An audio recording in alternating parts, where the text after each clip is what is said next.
bonsoir. Bonsoir tout le monde.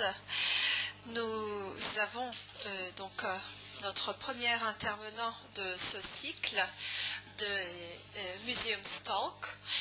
Nous accueillons les professionnels de musée que nous faisons rencontrer avec nos visiteurs de musées turcs au Royaume-Uni. Nous avons accueilli déjà le Royaume-Uni et l'Allemagne et cette année nous collaborons avec la France. Nous allons essayer de comprendre les stratégies pour l'avenir, les investissements pour l'art et les musées. Nous allons aujourd'hui accueillir premièrement M. Bernard Blisten dans ce cycle, le directeur du Musée national d'art moderne. Merci beaucoup Bernard d'être à Istanbul. Bernard Blisten est également membre du Conseil consultatif de Istanbul moderne. Et c'est donc particulièrement important pour nous de l'accueillir ici à Istanbul. Ces programmes de formation contribuent énormément à notre musée et c'est également une opportunité pour le musée à Paris. Dans le cadre de cette collaboration, cette rencontre de ce soir a un sens particulièrement important. Je voudrais d'abord donner la parole à Mathieu. C'est également particulièrement significatif d'avoir collaboré avec l'Institut d'études françaises. Donc cette année, nous allons accueillir au total 6 intervenants de la France, 3 ici. C'est toujours un plaisir que de collaborer avec Istanbul Moderne, avec tes équipes qui font toujours preuve d'un enthousiasme et d'un dynamisme qui est contagieux. C'est donc très agréable. Nous sommes très heureux de pouvoir cette année mettre à l'honneur le système muséal français grâce à l'excellent cycle dont tu viens de parler, que tu as initié, les Museum Talks.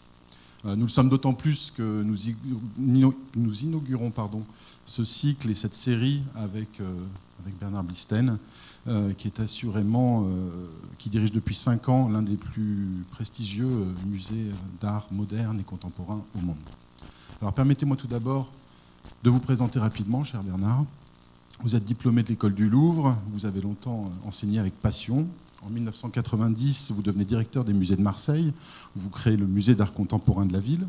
En 1997, vous êtes le directeur adjoint du Musée national d'art moderne. Puis, entre 2003 et 2009, au sein du ministère de la Culture, vous vous occupez notamment de la redéfinition du cahier des charges du Palais de Tokyo, mais également du 20 ans des FRAC, des fonds régionaux, des célébrations des 20 ans des fonds régionaux d'art contemporain. Et puis, évidemment, aussi de la force de l'art. Je crois que c'était une commande du Premier ministre de l'époque. Un nouveau rendez-vous triennal dans le cadre somptueux du Grand Palais. En 2009, vous rejoignez à nouveau le Centre Pompidou comme directeur du DDC, du département du développement culturel.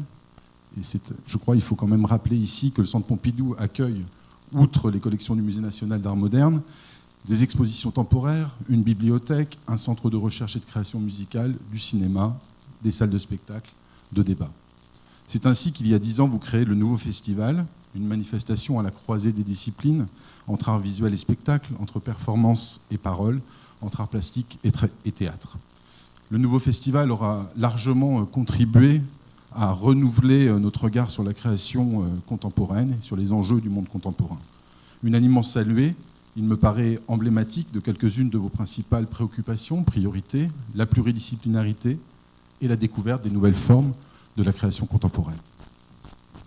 En effet, aujourd'hui, la mission du Centre Pompidou est à la fois une mission patrimoniale sur l'art moderne, sur l'art du XXe siècle, mais aussi une mission prospective. Alors que le Centre Pompidou vient de fêter en 2017 ses 40 ans, qu'il ne cesse d'essaimer à l'étranger, il conserve à la fois sa singularité et son potentiel, sans doute grâce aux principes selon lesquels il a été pensé, notamment la pluridisciplinarité et la grande flexibilité de ses espaces. Il est loin le temps de Notre-Dame des Tuyaux, qui était l'appellation des détracteurs de Pompidou à ses débuts. Bref, avec vos équipes, vous portez un projet global, visionnaire, transdisciplinaire, qui accorde une attention primordiale à la médiation avec le public, aux outils pédagogiques, à une meilleure contextualisation et donc à une meilleure compréhension de l'histoire de l'art du XXe siècle. En parallèle, vous demeurez une tête chercheuse au service des créateurs de notre temps pour mieux les accompagner dans leur désir de faire bouger les lignes. Vous l'avez encore prouvé juste avant cette réunion, enfin la réunion que nous avons eue juste avant cette conférence. Nous sommes donc très impatients de vous écouter, nous livrer votre vision du musée du XXIe siècle. Je tiens à vous remercier très chaleureusement d'avoir accepté notre invitation commune à Istanbul Moderne et à l'Institut français. Merci infiniment.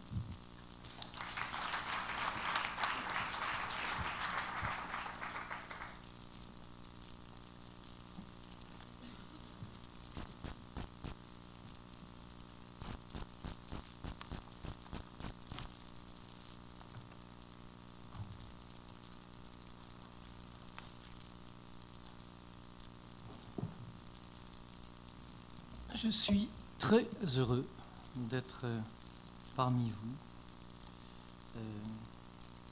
J'aime votre pays, j'aime passionnément votre ville, et il me semble que dans la période que nous vivons, il est absolument déterminant que des gens qui partagent, je dirais, les mêmes espoirs, puissent se retrouver et parler de leurs outils. Et je dois bien évidemment remercier l'Institut français, Mathieu Bardiot, pour l'invitation. Je dois aussi dire à mon amie Oya Etsachebache, présidente d'Istanbul Moderne, et à son directeur, Levent Çolakoğlu, même si, cher Levent, je n'ai absolument rien compris de ce que tu as dit, je dois vous remercier de m'avoir invité. Je voudrais aussi saluer les artistes qui sont là ce soir, car rien, absolument rien de ce que nous sommes n'existerait évidemment sans les artistes. Et somme toute, le temps ayant passé, je me dis que c'est aux artistes que j'ai tenté de dédier ma vie, mon travail et mon expérience. Et j'ajoute que parmi vous, il y a aussi de vieux amis, de vieux copains que je salue Ali Akai que je vois, et d'autres, et que donc ma présence parmi vous est évidemment pour moi le signe fort qui, dans l'état du monde dans lequel nous nous trouvons, ici et ailleurs, doit de fait plus que jamais nous faire réfléchir à une idée si fondamentale qui est celle de la communauté. Vous le savez, l'idée de la communauté, c'est celle décrite par le grand philosophe français Maurice Blanchot, c'est celle décrite plus près de nous par l'immense philosophe italien Giorgio Agamben, qui me semble être évidemment une idée absolument fondamentale, une idée à toujours réactiver, une idée qui doit nous permettre de transgresser ce que Hegel appelait la misère du monde. Je sais que l'art ne guérit pas de la misère du monde, mais l'art nous permet certainement de le penser et, somme toute, par certains aspects également, de le transcender. J'ai tenté donc de répondre à cette invitation, dont, encore une fois, je vous remercie, à travers donc la question qui m'était posée, réflexion sur le musée au XXIe siècle. Une première idée simple, et que vous voyez ici résumée en quelques phrases, c'est de rappeler que l'idée du Musée national d'art moderne en France s'est concrétisée après la Deuxième Guerre mondiale. Il était convenu que le Musée national d'art moderne puisse ouvrir avant la guerre. Mais son directeur, Jean Cassou, qui était à la fois résistant et communiste, a été marginalisé par le gouvernement de la France de Vichy et n'a pu retrouver ses fonctions qu'après la guerre, où il a été réintégré comme directeur du musée qui, vous le savez, allait ouvrir dans le palais de Tokyo. Un bâtiment qui, paradoxalement, devait être détruit et qui, après toutes ces années, est aujourd'hui devenu le lieu où, vous le savez probablement, Nicolas Bourriaud a créé le fameux centre d'art qui désormais existe depuis 20 années. C'est en 1977 que le centre Pompidou est ouvert, il y a 40 ans.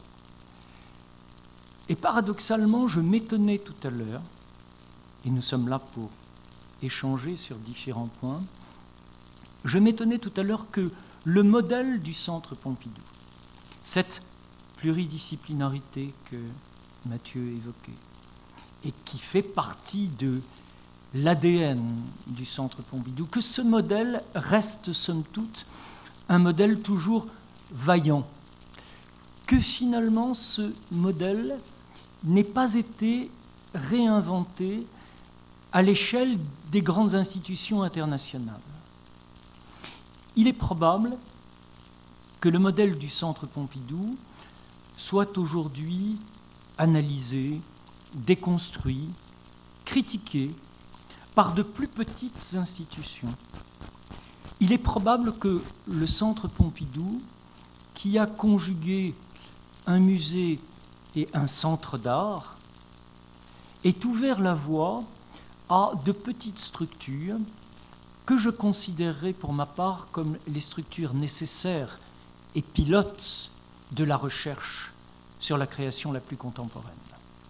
Mais le modèle même d'un centre pluridisciplinaire, le modèle même d'une structure qui conjugue art et culture.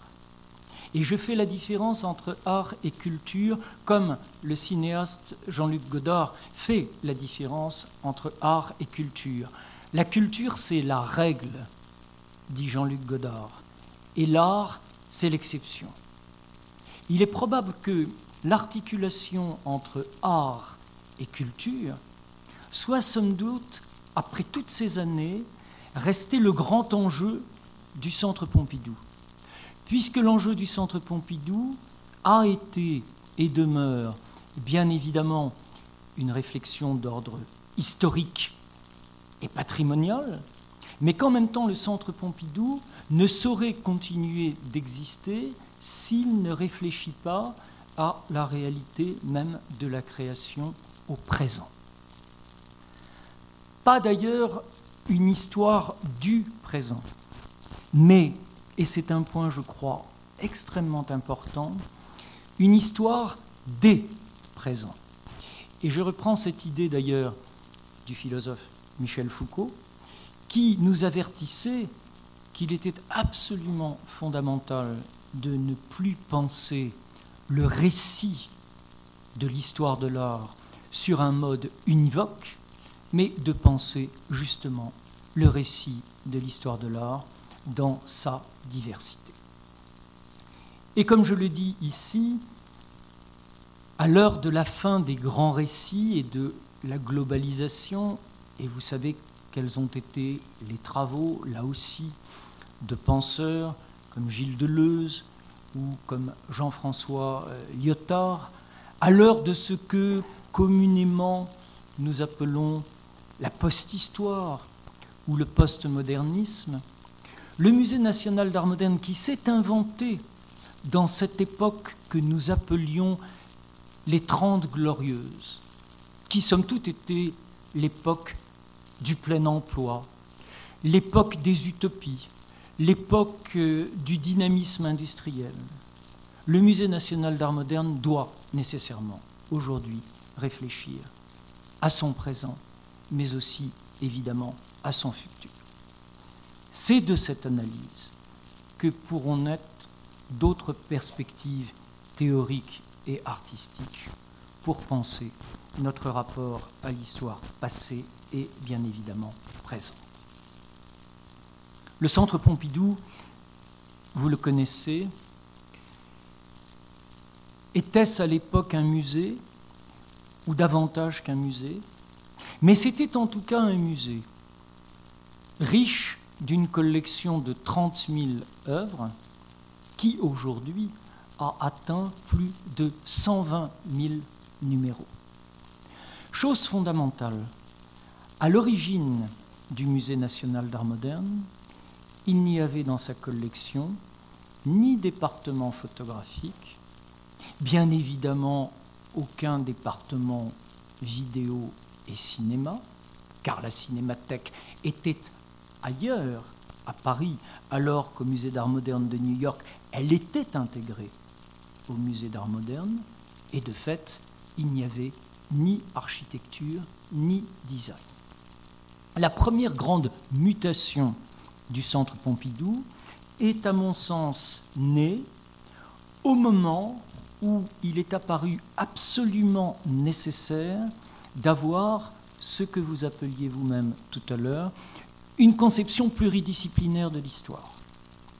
Et c'est dans les années 80, soit quelques 5 années après l'ouverture du Centre Pompidou, que cette heuristique, que cette tentative de construire, si vous voulez, une heuristique entre les disciplines. L'heuristique, c'est l'idée que les formes se cherchent entre elles, si vous voulez, est devenue fondamentale. Mais il est clair que la présence au sein même du Centre Pompidou, de cette bibliothèque publique qui accueille toujours plus d'1 million de visiteurs par an, mais aussi de ce centre de recherche musicale que dirigeait le très célèbre chef d'orchestre Pierre Boulez, a profondément contribué à construire l'identité même de l'institution. Une autre chose qui certainement a contribué de manière fondamentale à permettre à l'institution de devenir ce qu'elle était, reposait évidemment sur le projet de Renzo Piano et de Richard Rogers. Je salue d'ailleurs le futur projet sublime que Renzo Piano construit pour vous ici à Istanbul. Il est bien clair que Renzo Piano est certainement l'un des architectes qui a la conscience la plus aiguë du fonctionnement même d'une institution muséale et de ce que, je parlais tout à l'heure de Gilles Deleuze, nous pouvons appeler une machine. Je dirais même plus, peut-être, pour reprendre encore Gilles Deleuze, une machine désirante, une machine qui génère du désir, une machine qui génère, si vous voulez, de manière continue, et on voit là d'ailleurs à quoi Deleuze faisait référence, quelque chose qui lutte contre Thanatos, quelque chose qui, somme toute, se veut peut-être aussi une forme d'érotique de la pensée. Et pour ce faire, il faut savoir qu'il y avait, certes, bien sûr Renzo Piano, mais qu'il y avait aussi son complice, Richard Rogers, immense architecte anglais, formé dans l'esprit de Archigram, de Allison et Peter Smithson, qui, vous le savez, ont été deux figures de l'utopie de l'architecture radicale de l'Angleterre de l'après-guerre. Il me semble que l'histoire du Centre Pompidou est née de cette conjugaison entre cet architecte ô combien raffiné, ô combien subtil, qui construisait là d'ailleurs à 35 ans, son premier bâtiment, et d'un autre côté, bien sûr, de Richard Rogers, qui, dans une tradition tout à fait anglo-saxonne, ne faisait pas la différence entre un art de l'ingénieur et un art de l'architecte. 40 années ont passé et le Centre Pompidou a accueilli 250 millions de visiteurs. Le chiffre est fascinant, il fait peur, puisque ce sont parfois 20 000 personnes par jour qui viennent dans ce lieu et qui viennent à la fois dans ce lieu pour découvrir ce qui s'y fait, sans parfois d'ailleurs savoir même ce qui s'y fait, et qui de fait vont au musée. Or, aller au Centre Pompidou, c'est se confronter à deux plateaux, l'un consacré à l'art moderne et l'autre consacré à l'art contemporain. Je n'aime pas ce distinguo entre moderne et contemporain, car le véritable enjeu du Centre Pompidou sera évidemment de transgresser cette séparation et de comprendre que le moderne éclaire le contemporain et que le contemporain lui-même éclaire le moderne. Pour autant, il fallait tenter d'articuler cette collection qui, comme vous le savez, est constituée de grands fonds qui sont essentiellement des fonds liés aux relations qui se sont établies au fil du temps et de l'histoire entre l'art en France et les artistes qui sont venus y habiter. Et là, je crois important, et là, je crois politiquement nécessaire de dire que identité n'est pas nationalisme et que le pire des dangers qui menacent, ici, ailleurs, où que vous voulez, est évidemment la réduction de la pensée à une célébration nationaliste, là où clairement, ce qui d'abord fait la singularité même d'une institution est dans son identité culturelle. Et cette identité, vous le savez comme moi, est multiple. Il n'est qu'à regarder l'histoire de l'art du XXe siècle, il n'est qu'à regarder l'histoire de l'art en France pour savoir combien cette histoire a toujours été métisse, combien cette histoire a toujours été évidemment liée à la réalité même de l'Europe de la première moitié du XXe siècle, combien elle a été traversée, pétrie de l'errance des artistes qui ont trouvé refuge dans notre pays. Je crois qu'on doit garder à l'esprit que ce distinguo entre identité et nationalisme est à l'heure actuelle l'une des questions absolument cruciales que nous devons poser, d'où nous parlons.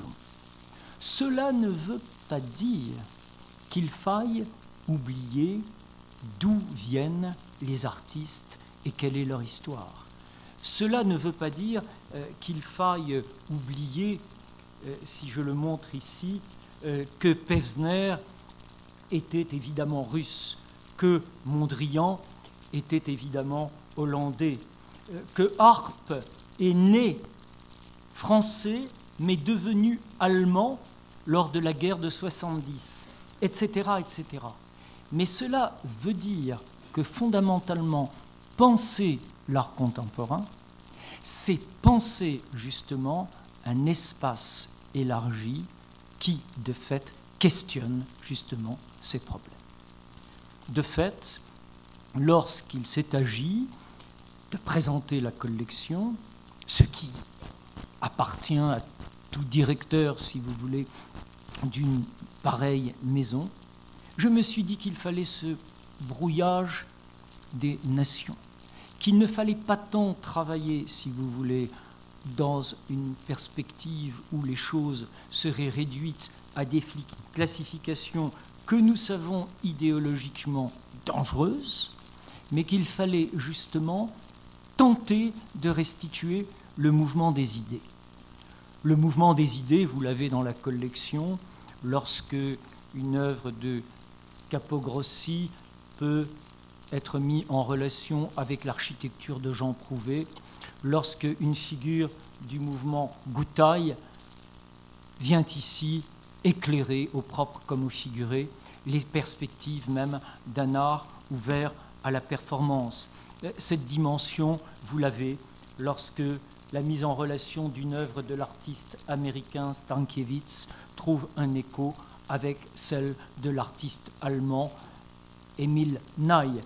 Cette dimension-là, vous l'avez bien évidemment dans l'aspect plurivoque de la relation qu'un artiste comme Yves Klein peut établir évidemment avec l'art de l'Italie des années 60 et ici sous vos yeux avec entre autres un ensemble d'œuvres de Lucio Fontana. Ce que je dis ici et qui est évidemment simple est que la construction même de cette collection s'est faite au fil des échanges, des croisements, des rencontres entre les artistes eux-mêmes. Pas de lien au sein même de notre collection entre Yves Klein et Fontana, sans se souvenir que l'un rencontrait l'autre, que la fraternité de l'un et de l'autre tissait quelque chose qui allait évidemment bien au-delà des contextes politiques de l'époque. Il y a une politique de l'art en laquelle je crois bien davantage que dans la politique des politiques. Il y a une politique de l'art qui est celle qui unit les artistes pour des idées communes et pour une volonté commune de penser le monde. Il y a quelque chose qui, par-delà même toute forme de contrainte, toute forme de restriction, toute forme d'idéologie, d'où qu'elle vienne et quelle qu'elle soit, doit être fondamentalement à l'œuvre dans un musée, dans son fonctionnement et dans ses perspectives. L'autre étage de ces collections, qui, comme vous le savez, nous oblige à des rotations et nous conduisent à ce que je crois être absolument essentiel, qui est une diffusion massive même de la collection, à la fois en France, mais à la fois de par le monde, est évidemment l'étage ouvert aux collections contemporaines. La notion même de contemporain est une notion vague. Il y a comme une vanité de notre époque de se dire contemporaine. Il y a comme une étrange manière de penser l'histoire lorsque l'on se souvient que l'histoire moderne, proprement dite, commence avec les grandes découvertes, alors que l'histoire de l'art moderne elle-même commence au XIXe siècle.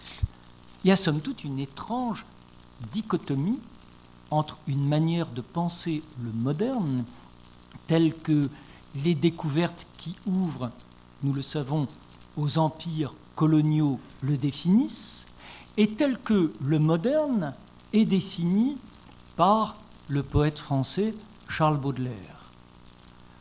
Lorsque Baudelaire parle du peintre de la vie moderne, il dit qu'il est un peu de l'époque, de la mode, de la morale et de la passion. Et la grandeur de Baudelaire repose probablement sur le fait qu'il ait été, dans la première moitié du XIXe siècle, un penseur, un critique de l'art, dont les propos me semblent encore aujourd'hui faire sens.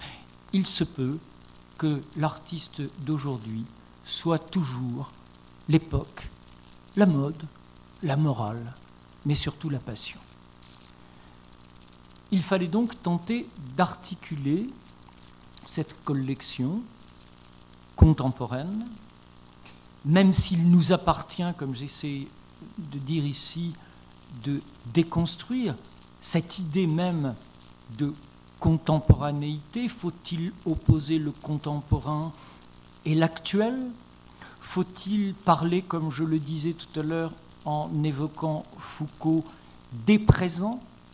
Mais il fallait en tout cas casser l'idée d'un récit qui, comme vous le savez, reposait essentiellement, lorsque vous vivez en France, sur cette vision somme toute assez paranoïaque d'une opposition constante entre un art en France et un art aux États-Unis.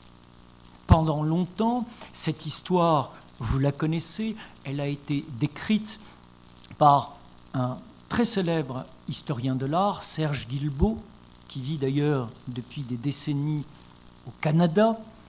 Pendant fort longtemps, l'histoire des relations entre Amérique et Europe a entièrement rythmé le dialogue de l'art. Et l'histoire de l'art ne s'est, somme toute, pendant ces décennies, construite qu'autour de cette idée. Mais, somme toute, pourquoi en attendre autre chose, puisque l'histoire de l'art elle-même est une invention, puisque l'histoire de l'art elle-même est une construction de l'esprit, puisque l'histoire de l'art, comme la préhistoire, qui est un rêve moderne, si vous voulez, l'histoire de l'art est elle-même née à un moment, nous le savons, de la Renaissance, avec un objectif idéologique absolument clair. Comment repenser cette histoire de l'art? Comment, cette fois encore, la défaire, la déconstruire? Comment ouvrir à ce que l'on pourrait appeler en français des modernités plurielles et en anglais, et c'est intéressant de voir que les deux langues, somme toute, ne proposent pas la même alternative, des modernités connected, des modernités connectées. La question est là. Mais la question, somme toute, dès lors que vous l'avez posée sur un mode théorique, la question, somme toute, ne trouve sa réponse que dans la réalité même des œuvres que vous présentez. Et lorsque vous associez, comme vous le faites, par exemple, ici, une œuvre de Rachid Aren de la fin des années 60, contemporaine d'une œuvre de Bryce Marden que vous voyez derrière, vous remettez en perspective le discours qui, à un moment donné, assume à la notion d'art minimal une suprématie idéologique portée par l'Amérique, pour montrer et tenter de remettre en perspective les choses dans une relation différente à l'histoire et à sa géographie.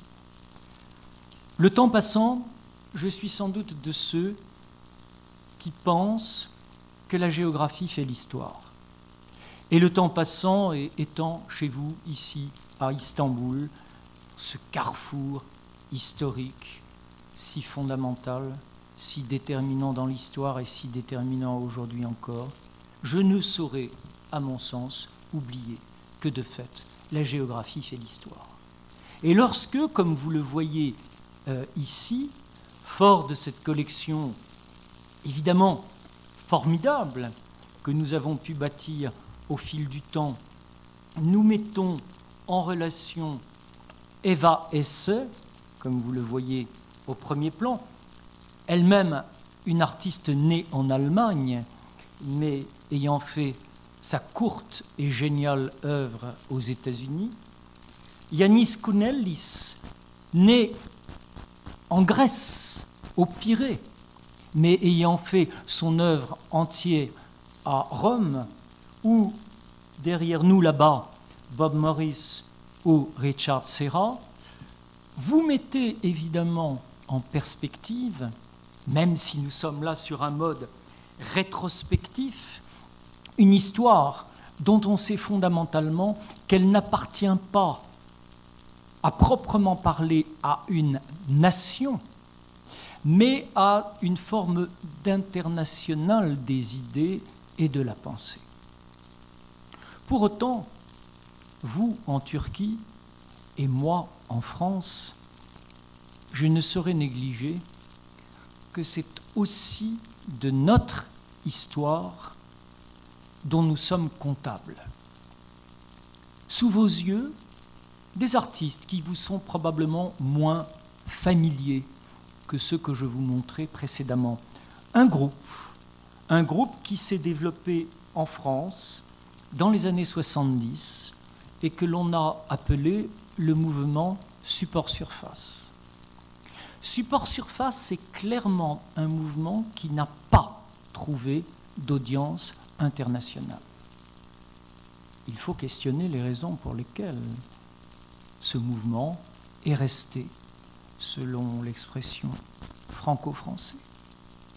S'il est resté franco-français, c'est que très probablement, il s'est développé hors de Paris. Et l'une des questions essentielles, et qui, comme vous le savez, fait débat chez nous en ce moment, les Gilets jaunes, ça parle de ça, c'est évidemment le rapport qu'il y a entre l'État centralisateur et la province, l'État centralisateur et les régions. C'est finalement l'héritage jacobin de la culture française, telle qu'elle s'est géographiquement, encore une fois, installée dans les siècles passés. Or, Support Surface est un mouvement qui s'est construit dans le sud de la France, qui a même joué avec la singularité même du contexte du sud de la France. Devant vous, des œuvres d'un artiste que vous connaissez peut-être, Claude Viala. Derrière vous, une œuvre d'un autre artiste de ce mouvement, Gilles Deleuze, ou un autre ici, Daniel Deleuze, excusez-moi, Daniel Dezeuze. C'est amusant que de se tromper de Deleuze et de Dezeuze. Hein, et ici, une œuvre de Noël Dolat. Mais ces œuvres-là sont restées proprement liées, à un moment donné, à un contexte singulier, et n'ont pas réussi à passer le cap même de ce que l'on pourrait appeler un art régional. Mais un jour, et quelqu'un auquel j'accorde un grand respect, l'artiste français Michel Parmentier, a pointé pour moi quelque chose d'important. Il m'a dit, somme toute, qu'est-ce qu'un artiste international si ce n'est un artiste régional qui aura réussi? Il y a là quelque chose, à mon avis, d'extrêmement important. Puisque tous, tant que nous sommes, nous pensons global et local. Nous pensons centre et périphérie. Quelles sont les conditions, et ce sont des questions dont nous discutions tout à l'heure entre amis, quelles sont les conditions même de la réception d'une œuvre quand on sait combien aujourd'hui les médias, tous les médias, jouent évidemment un rôle absolument prééminent et rendent, parce qu'ils sont l'idéologie, et ce que nous appelons les GAFA, les Google, les Wikipédia, et j'en passe, sont l'idéologie. Il serait stupide de penser qu'ils soient autre chose. Et l'horrible Donald Trump ne s'y est pas trompé. Quelles sont les conditions qui permettent à une œuvre, à un moment donné, d'émerger et, somme toute, d'imposer sa singularité? Et je crois qu'il y a là, si vous voulez, vraiment quelque chose d'absolument essentiel sur lequel aussi, puisque nous sommes là pour poser quelques questions, nous devons fondamentalement méditer. Nous devons méditer sur la perception même d'une œuvre dans son contexte donné. Nous devons méditer sur sa réception, comme nous devons méditer sur sa diffusion. Je sais qu'ici même, à Istanbul, vous vous inquiétez de la réception de l'œuvre de certains de vos artistes, hors même de votre contexte ou de votre pays. Ne croyez-vous pas que nous aussi, dans un système entièrement dominé par le marché de l'art, vampirisé par le marché de l'art, détruit par le marché de l'art, nous ne sommes pas en situation de nous inquiéter même de cette situation. À la fin des années 60, Marcel Duchamp, que l'on interviewait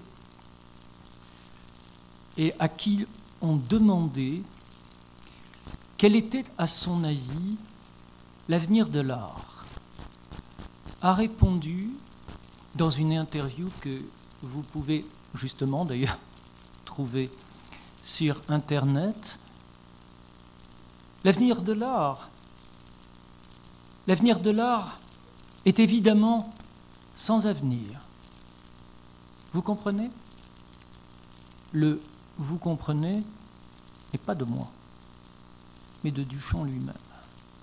Il y avait chez Duchamp la conscience que le paradigme artistique tel qu'il existait dans l'histoire même des avant-gardes, qu'il savait politiquement, idéologiquement caduque, il y avait chez Marcel Duchamp la conscience même que l'art lui-même, dans sa définition première, était évidemment, en tant que tel, un paradigme perdu. Et c'est là, voyez-vous, où je crois qu'une des questions extrêmement importantes qui vient à l'esprit naît de l'élargissement même des disciplines qui font la création. Si je mets ici sous vos yeux l'œuvre de deux artistes que j'admire profondément, le Belge Marcel Brotars et le Français Robert Filliou, c'est qu'il y a, à mon sens, dans ces deux œuvres, un dépassement de la question plastique dans une dimension multiple. Chez Brotars, évidemment, le souvenir diffus de l'artiste belge, son compatriote René Magritte. Mais au-delà de tout ça, comme vous le savez, avec Brotars, la réinvention du musée. S'il y a pour moi un artiste fondamental dans la fin des années 60 et au tournant des années 70, quand l'art a commencé de se faire en dépit ou aux dépens du musée, quand les artistes, car ce sont toujours des artistes qu'il s'agit, quand les artistes sont sortis du musée, vous savez comme moi, quand les artistes ont fait des choses dans la rue, c'était pas qu'ils voulaient prendre l'air. Quand les artistes ont fait des choses dans le paysage, c'est pas qu'ils voulaient sentir la nature. C'est qu'ils considéraient l'espace du musée comme idéologiquement un espace fermé. S'il est un artiste, à mon sens, qui fondamentalement problématise la question du musée et son devenir, c'est avant tout Marcel Brotars. Or, vous le savez sans doute, Brotars, à l'origine, n'était pas un artiste plasticien. Il était un poète qui, comme tous les poètes, crevait de faim et n'avait rien d'autre que la possibilité de publier ça et là de petites plaquettes à 100 exemplaires qui n'intéressaient somme toute personne que les quelques copains qu'il pouvait avoir. En 1963, Brotars pose une question absolument cruciale. Il dit « J'entre dans le champ des arts plastiques pour me demander si moi aussi je peux vendre quelque chose. Je peux vendre quelque chose. » Brotars laisse entendre que c'est dans le champ même de la production d'œuvres d'art, au sens où nous les connaissons après le ready-made, que quelque chose peut être tenté pour subsister.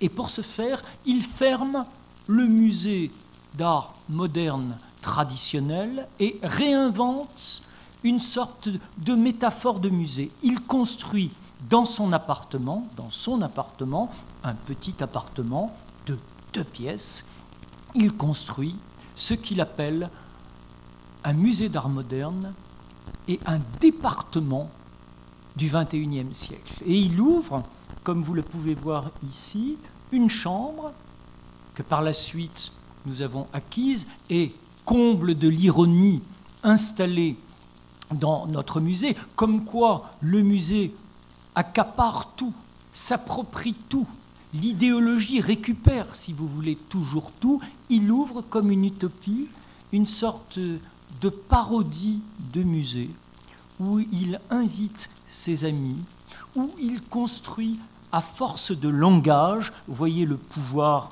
des mots, une histoire de l'art connectée qui, bien évidemment, n'a strictement rien à voir avec l'histoire de l'art telle qu'elle était construite jusqu'alors. L'autre exemple, c'est Robert Filliou, qui construit des œuvres selon un processus très singulier. Bien fait, mal fait, pas fait. Manière de dire que, somme toute, ce qui domine dans l'histoire de l'art du XXe siècle, c'est cette opposition entre une esthétique du bricolage. Le bricolage, c'est la pensée magique, comme dit Lévi-Strauss dans Triste Tropique, et une esthétique que les Italiens, songez à Umberto Eco, l'œuvre ouverte, appellent une esthétique du non finito, du pas fini. Comment, par rapport à cela, situer une pratique artistique ? Ce qui réunit, par ailleurs, 2 figures comme Brotars et comme Filliou, c'est fondamentalement que l'un et l'autre, à l'origine, sont des poètes. Et je veux insister ici sur le rôle, sur la fonction même du poète dans notre modernité. Et vous qui êtes aussi un pays d'écrivains et de poètes, je ne crois pas que vous remettrez en question cette perspective. Il faut, à mon avis, relire l'histoire de nos modernités à l'aune, bien évidemment, de différentes connexions, mais à l'aune d'une collection entre, bien évidemment, le langage même et les arts visuels. Et je vois là, dans cette manière de défaire les choses, la possibilité de réintroduire des figures aussi tutélaires que, allez, Tristan Tzara, pour penser à Dada, André Breton, pour penser au surréalisme, et j'en passe. Faites vous-même cette histoire, vous verrez qu'elle ouvre certainement à un dépassement de la notion d'art telle que Duchamp, avec subtilité, l'a laissé entrevoir lui-même à la fin des années 60. Étrange alors que de remarquer que, alors que se développait cette esthétique du bricolage, cette esthétique, disons, poétique ou méta-poétique, l'Amérique a affirmé son identité dans des œuvres de caractère minimal, comme celle que vous voyez ici, qu'il s'agisse de Joe Baer, qu'il s'agisse d'Agnes Martin, qu'il s'agisse ici de Donald Judd. Plus l'art de l'Europe affirmait son rapport au langage, et plus l'art américain affirmait son identité par la force d'un paradigme visuel qu'on a à un moment donné appelé le minimalisme. Il est probable que l'écart, le grand écart qui s'est construit justement entre art européen et art américain est fondamentalement reposé sur le fait que l'art américain ait produit un art sans texte, où il y avait beaucoup à dire, ou un art avec texte qui devenait lui-même, comme vous le savez, ce qu'on appellera l'art conceptuel, alors que l'art européen, à contrario, produisait un art où la question même du récit et de la complexité même du récit près de nous. Il est intéressant alors de remarquer que dans cette perspective naît bien sûr un rapport à la performance dont on sait combien il sera, dans les décennies qui vont suivre, une perspective absolument essentielle. Ici, sous vos yeux, une œuvre de l'artiste allemand Klaus Rinke, qui fut d'ailleurs, dans les années 70, l'un de ceux qui questionnent, somme toute, la relation d'une œuvre au corps même de l'artiste et qui fait de l'expérience physique l'une des formes, l'un des critères absolument déterminants même de la création. Et il est intéressant de noter que lorsque dans les années 80 et 90, contre le modèle minimal, apparaît une sorte de retour de la subjectivité à travers l'œuvre de l'artiste de la West Coast, Mike Kelley,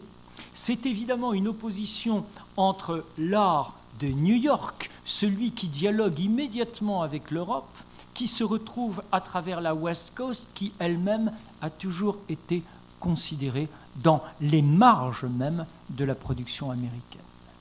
Il y a là quelque chose d'important qui nous laisse comprendre que s'il n'y a pas une Europe, mais des Europes, il n'y a pas une Amérique, mais des Amériques, qui a certes non pas un centre, mais des centres, ou que, comme l'on dit à certains moments de l'histoire, songez dans son délire à Salvador Dali, le centre de l'art n'est pas là où on croit qu'il est, mais là où l'artiste décide qu'il est.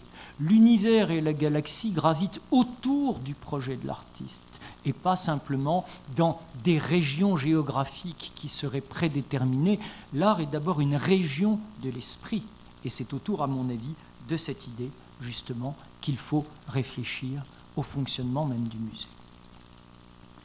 La deuxième partie de ce que je voudrais évoquer ici repose alors sur la méthodologie que nous avons tenté de mettre en place à partir de nos collections. En 2015, alors que je prenais mes fonctions, je me disais qu'il n'était plus question de courir après l'idée que, somme toute, tous les musées dits d'art moderne et contemporain aient à se ressembler. Vous avez sans doute fait comme moi l'expérience des musées de par le monde et avez été probablement profondément surpris du fait qu'à peu de choses près, on retrouve à peu près partout la même chose. Ce partout la même chose n'est rien d'autre que la résultante, non pas seulement de cette idéologie, mais de ce pouvoir marchand dont on sait combien il est devenu aujourd'hui impérieux. L'art se faisait, lorsque j'avais 20 ans, en dépit des marchands. Il ne se fait aujourd'hui, qui plus est dans une logique de production, qu'à partir du moment où l'artiste est lui-même lié à une économie de la production dont il devient totalement dépendant. Fort de ces idées, somme toute, assez banales, je me suis dit qu'il fallait faire un retour sur l'histoire même du musée dont j'avais la charge. Un retour sur ses collections. Un retour sur ce qui le faisait non pas semblable, plus grand, plus gros. Vous savez, je lis toujours dans la presse le MoMA et le Centre Pompidou. Le Centre Pompidou et le MoMA, comme si l'un et l'autre nous étions sur un ring de boxe. Et vous avez pu voir que physiquement, c'est pas terrible pour la boxe, peut-être meilleur pour le catch d'une certaine façon, mais pour la boxe, évidemment pas terrible. De cette opposition, si vous voulez, qui somme toute arrangeait toujours l'idéologie, de fait, il fallait sortir. Et pour en sortir, il fallait, à mon sens, retourner aux racines même de l'histoire de l'institution. Cette collection extraordinaire ne s'était évidemment pas faite, si vous voulez, en dépit des intellectuels, des critiques, des historiens, des penseurs qui l'avaient accompagnée. Cette collection ne s'était pas faite en dépit et aux dépens des intellectuels qui, à un moment donné, avaient contribué à la connaissance des artistes et à la diffusion même des artistes de leur temps. Et nous nous sommes alors engagés avec les équipes, car c'est un grand travail, à repenser la manière de montrer la collection en travaillant sur un ensemble de ce que j'ai appelé des expositions dossiers. La première des idées était de montrer qu'il y avait des passeurs de l'art. La notion de passeur est, à mon avis, une notion fondamentale, une manière de dire que, si vous voulez, dans ce circuit de l'art, dans cette circulation des choses de l'art, il y a évidemment une capacité absolument essentielle de certains d'entre eux à tenter d'articuler les choses. Je me suis clairement opposé à ces spéculations qui mettaient les choses ensemble au mépris de l'histoire, et nous avons tenté de redonner la parole à des figures de l'histoire de l'art qui en avaient constitué la singularité et la diversité. Ici, Georges Dutuit, grande figure du byzantinisme, qui, dans les années 1930, jusque dans les années 60, a tenté de réarticuler une lecture de l'histoire de l'art où Matisse ouvrait la voie à Nicolas de Staël, mais où Matisse également ouvrait la voie à Sam Francis. Georges Dutuit qui fut, dans cette époque, une figure absolument tutélaire de la pensée critique. Guillaume Apollinaire, dont on sait pertinemment qu'il est lui-même l'une des figures fondatrices d'une réflexion sur le cubisme, mais qui, parallèlement à son intérêt pour la naissance du cubisme, savait aussi être l'un des tout premiers à porter un regard sur ce que l'on appelait alors, sans la pudeur qui est venue après, l'art nègre. André Breton, bien sûr, dont on sait combien la fonction même du surréalisme a été de créer, parallèlement à Freud, quelque part, une réflexion sur le rapport de l'art à l'inconscient dans sa relation absolument continue, donc, à l'introspection de caractère analytique. Georges Bataille, dont on sait aussi combien il a été, à travers la revue Le Minotaure, la part maudite, comme lui-même a pu le dire, du surréalisme. Ou plus près de nous, Michel Ragon, le tout premier à avoir pensé le rapport de l'art à l'architecture et à avoir articulé aussi bien une lecture des utopies architecturales du XXe siècle et celle de différents plasticiens au mépris des catégories esthétiques. Regardez, l'image qui est ici donne ce sentiment de brouillage volontaire qu'il a pu faire. Pierre Restany encore, dont on sait qu'il vient d'une réflexion sur la peinture, Fautrier, Camille Brienne, pour s'ouvrir, bien sûr, par la suite, entre autres, à la découverte du nouveau réalisme. Autour de ces passeurs, dont nous avons fait plusieurs séquences, nous avons réorganisé l'espace de la collection. Nous avons redistribué les salles et nous avons tenté de dépasser les clivages et chronologiques et d'école avec le sentiment qu'il fallait retrouver l'analyse critique et théorique à la fois de certains de ces historiens, et je ne vous ai montré ici que quelques exemples parmi d'autres, mais également à travers d'autres formes de passeurs qui, à différents moments de l'histoire du XXe siècle, ont été justement ceux qui ont ouvert la voie à une autre forme de pratique et de méthodologie. Ici, Gertrude Stein et la famille Stein, qui, comme vous le savez, s'installe à Paris au début du siècle et sera la toute première à mettre en scène finalement le débat critique entre Matisse et entre Picasso. Plus près de nous, Hubert Damisch, grande figure de la pensée du structuralisme, qui justement s'intéresse non plus tant à des moments chronologiques qu'à des effets de persistance. Ici, par exemple, la question de la grille, telle que Mondrian la développe, ou telle que Jackson Pollock va la développer de son côté dans ce système d'entrelacs qu'on appelle le dripping, mais aussi tout ce qui, à partir d'un corpus historique et critique, sa propre bibliothèque que vous voyez ici, inscrit une réflexion sur l'histoire de l'art dans la durée, dans un temps qui n'est pas le temps bref, mais qui est évidemment le temps même de la réflexion.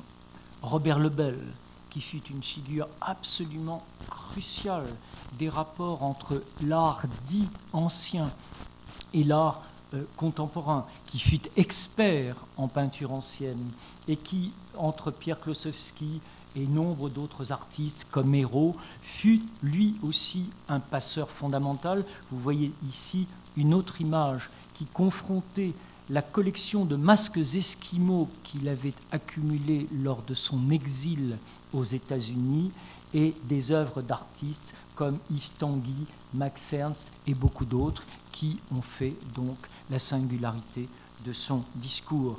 Ou plus près de nous ici, comme vous le voyez encore, dans des vitrines, je rassemblais l'archive dans son rôle ô combien essentiel. Songez au texte de Jacques Derrida, l'archive qui permettait justement d'instruire dans tous les sens du mot les différents publics. Dans le musée, il y a le temps bref, celui de la traversée du touriste. Il y a le temps long, qui est celui de l'étude. Il me paraît absolument déterminant de réinstaller le musée dans le temps long. Il me paraît absolument nécessaire de ralentir dans notre société. Dans la fuite en avant qui nous guide pour des raisons que nous connaissons, il me paraît que s'il est une des missions du musée de demain, c'est bien celle de donner la possibilité, et pour cela il y a des subterfuges, si vous voulez, de donner la nécessité au public de ralentir. Vous montrez de grandes œuvres sur le mur que le public voit vite. Vous faites une exposition de Jeff Koons que le public la voit en 20 minutes. Vous construisez des vitrines, vous offrez à voir des documents, vous obligez, comme disaient les surréalistes, à regarder d'un œil de près, que vous induisez un autre rapport au temps et à l'espace. Le musée, c'est du temps et c'est de l'espace. Et c'est dans l'articulation de ce rapport entre temps et espace que, fondamentalement, il faut, à mon avis, essayer de réarticuler quelque chose. Toutes les institutions n'ont pas à faire la même chose. Le musée n'est pas le centre d'art. Une biennale n'est pas une collection permanente. Les contextes, fondamentalement, que l'on a niés pendant tant de décennies, après les avoir célébrés, les contextes sont fondamentalement à remettre en scène. Ici, par exemple, le travail critique d'un couple allemand absolument fondateur. Elle s'occupait essentiellement de sculpture et lui, entre autres, d'architecture et de photographie. Ils ont été, Carola Giedion et Siegfried Giedion, des critiques qui, dans l'instant où Walter Benjamin, de son côté, produisait les textes que vous connaissez, ont créé cette extraordinaire économie du regard qui permettait la mise en scène d'œuvres de nature et de supports différents, photographie, sculpture, architecture. Ils ont été certainement parmi les figures qui ont été entre autres les premiers à penser la présence du cinéma dans le discours même de l'exposition. Car ce que je montre ici, ce n'est rien d'autre que le langage même de l'exposition. Exposer est un mot qui, dans notre langue, dans ma langue, le français, peut-être est-ce d'ailleurs la même chose, dans votre propre langue, est un mot dont les sens sont multiples. Exposer, s'exposer, exposer au sens où l'on dit montrer, mais exposer au sens où je m'exprime ici devant vous, tout en sachant combien la parole est autoritaire, si vous voulez, dans sa substance même, exposer est un mot qu'il faut déconstruire, décortiquer, analyser, pour essayer de trouver un langage du musée qui est sa singularité. Voyez ici, par exemple, combien une exposition peut se construire de gigantesques archives et de gigantesques publications nées de la main de ce critique important des années 1960 jusqu'à sa mort en 2015, Alain Jouffroy. J'ai voulu par exemple ici mettre dans une seule et même vitrine la totalité même des publications, des contributions, si vous voulez, écrites d'un grand critique et historien de l'art, pour montrer que entre le feuillet, la page unique, stencil, et la publication d'un gros livre chez un grand éditeur, il y a le parcours d'une vie.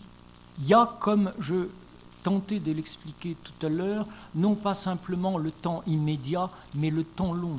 Il y a le retour sur soi-même, il y a les hésitations, il y a les erreurs. Vous savez, le temps passe, et moi je ne suis plus un homme jeune, et vous vous retournez sur les choses que vous avez faites et les choses que vous n'avez pas faites. Et vous vous retournez sur ce que vous avez raté et ce que vous avez réussi. Et vous vous retournez sur ce que vous avez vu et ce que vous n'avez pas vu.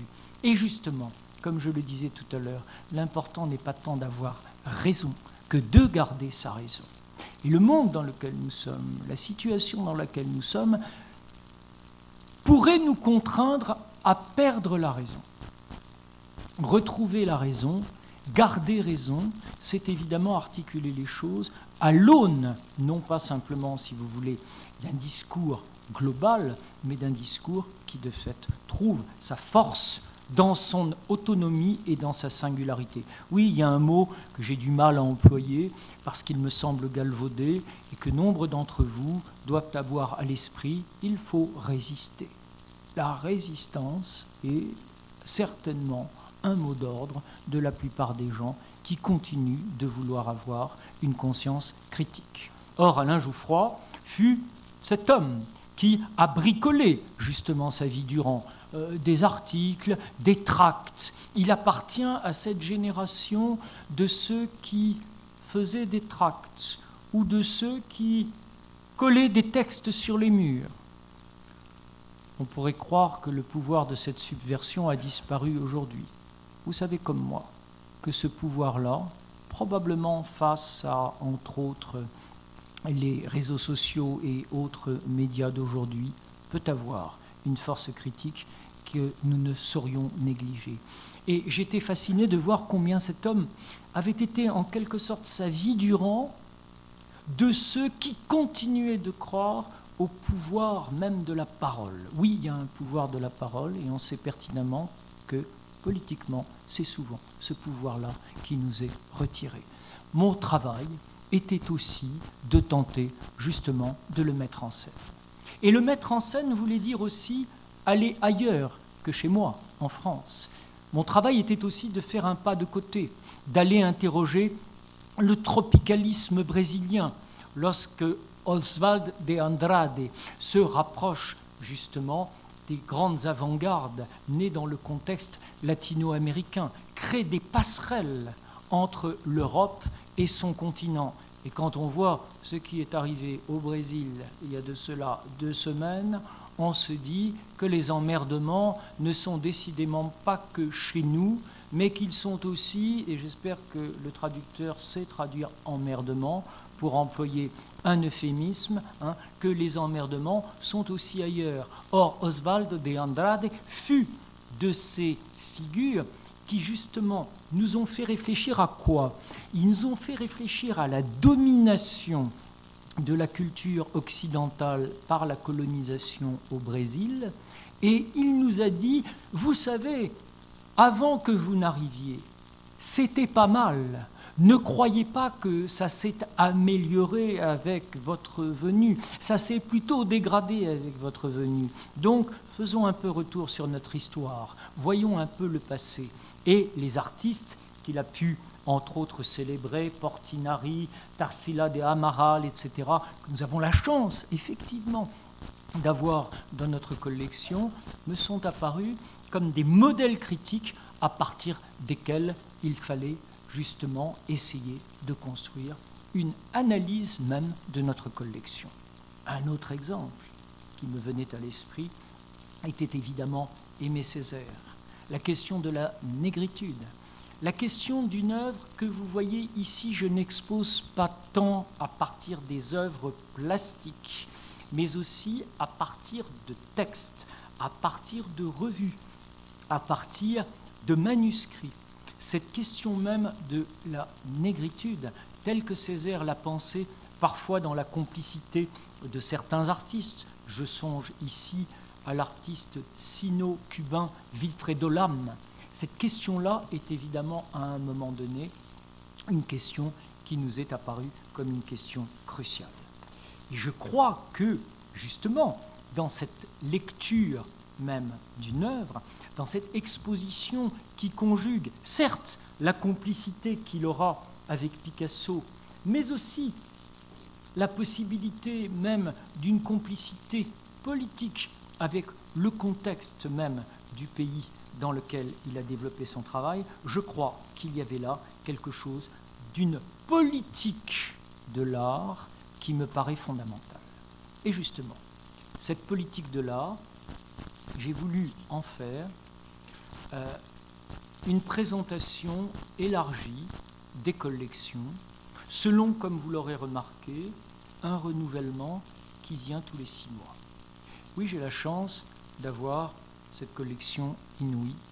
Oui, j'ai la chance d'avoir une équipe extraordinaire.